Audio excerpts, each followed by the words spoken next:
Hey, what's up, everybody? In this video, it's gonna sound kind of negative. It's gonna sound a little bit like FUD, but it actually is gonna be more about where the value in VeVe and the NFT market and that particular NFT market is. And you know, because of the issues with Wire, there's been some polarizing comments on both sides.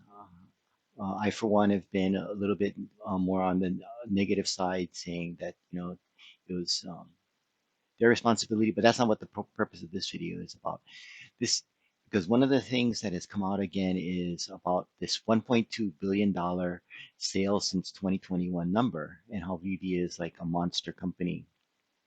And I'm going to preface um, what I'm about to talk about by saying that what they have done has been impressive, but it's not Amazon impressive. Let me read you from exactly where this number came from, which is when they got the award. And I'm going to read directly from the website, and I'll link it in the description below. Uh, they got the award for extraordinary growth in emerging business. And VeVe is an app and a web platform that facilitates global trade in digital collectibles. Since launching in 2021, it has attracted a global community, selling more than 6 million digital collectibles in the VeVe online store and generating sales of US 1.2 billion in the VeVe secondary marketplace, user to user. So this does not mean VeVe sold $1.2 billion of NFTs. It specifically is a secondary market and user to user. So um, this is all of us. This is just like eBay. So uh, to understand this, you need to look at the ownership. Who owns the collectible, the NFT at that point? Who is the seller? That's you and me and everybody else who's trading, who's buying the NFTs and trading in the secondary. That does not mean VeVe made revenues of $1.2 billion. And I'm going to show it to you by looking at this spreadsheet. So the secondary market fees of $1.2 billion, VeVe's revenue from it is 2.5%, $30 million, not 1.2. Now, $30 million is a huge amount. Don't get me wrong. That's impressive. But, you know, it's not Amazon, because Amazon was selling, they're buying merchandise and they're selling it on their website. So they were the owners of the merchandise and they are reselling it. And this is early on before they had the Amazon marketplace. So that was not in a factor there. To give you an example, let's look at a classified ad example. Let's say a classified section head or a newspaper head of 50 ads. The average price per car is $20,000. That means if they sold all 50 cars, that would be $1 million. The price per ad that's, um, is $50. So that means their revenue would be $2,500. That does not make, just because people transacted on the platform for $1 million does not make the classified section a $1 million company. So that applies here. It's who's selling it, who is the owner. You and I, we're the owners. So where I want to stress here is let's look at Ecomi Wiki. Look at the current market cap. The current market cap of all the collectibles on the market is $2 billion. That's the value currently. Of course, at its high it was almost 6 billion. But who owns all of this? That's all of us. We are where the value is.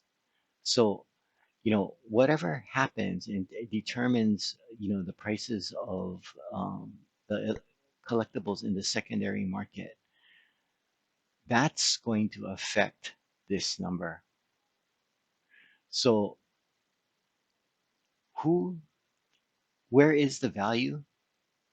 The value is in the community and the owners of the NFTs who basically by their trading within the secondary market are determining the price. In the case here, you see basically a descending triangle. So we're driving the price down, whether it be due to dilution in the marketplace, macro, crypto winter, however you want to call it. It's all of us that are buying and selling that are determining this. So this $2 billion valuation is not the value of the company because we own the product that is valued at $2 billion. So I just wanted to make that clear. Um, and don't get me wrong, winning this award is impressive. Building a platform is impressive. But when push comes to shove, at the end of the day, the value is determined by us. So hopefully the platform survives. Um, but some of it, whether it be uh, people call it FUD or whatever you want to call it, we want the platform to survive and to do it.